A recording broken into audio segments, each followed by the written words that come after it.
نقش ملاها و حوزه قم بعد از آزادی چی میشه؟ به نظرم خیلی ضعیف میشن.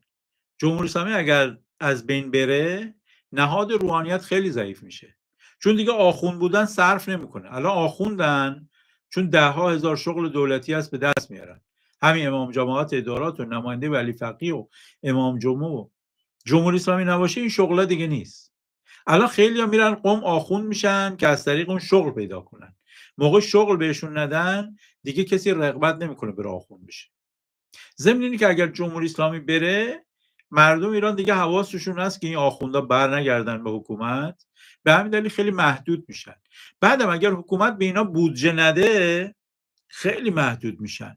اینا الان خیلی بودجه میگیرن از حکومت. من اینجا یه آماری دارم خدمتتون میگم که مثلا اینا سال گذشته چقدر بودجه گرفتن. مؤسسه نشر آثار خمینی 160 میلیارد تومان، قصر مقبره خمینی 216 میلیارد تومان، مجمع جهانی تقریب مذاهب اسلامی 212 میلیارد تومان، مجمع جهانی اهل بیت 257 میلیارد تومان. اینا همش نهادهای آخوندی ها.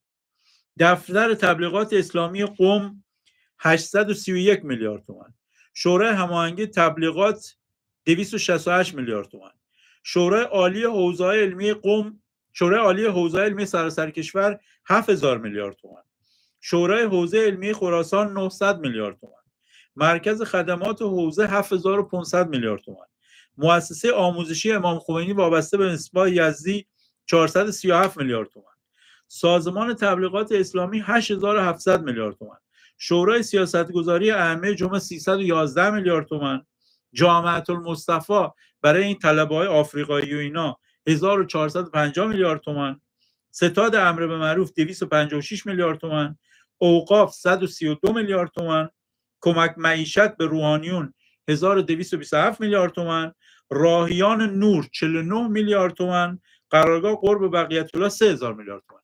به نظر شما با این پولی که با آخوندا میدن دیگه برای آب و برق پولی میمونه؟ معلومه نمیمونه. این پولا رو با آخوندا ندن، آخوندا ضعیف میشن، بعد از جمهوری اسلامی آب و برق بهتر میشه.